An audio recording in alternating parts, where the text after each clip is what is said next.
പ്രവാസികളേറെ കാത്തിരുന്ന എയർ കേരള എന്നുള്ള സ്വപ്നം യാഥാർത്ഥ്യമാവുകയാണ്.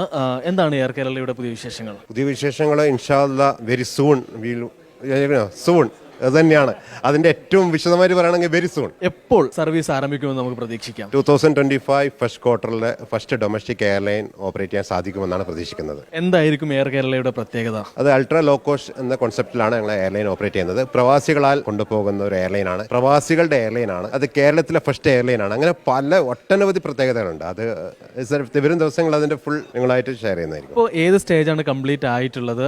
ഇനി ഏതൊക്കെ സ്റ്റേജുകളാണ് ബാക്കിയുള്ളത്?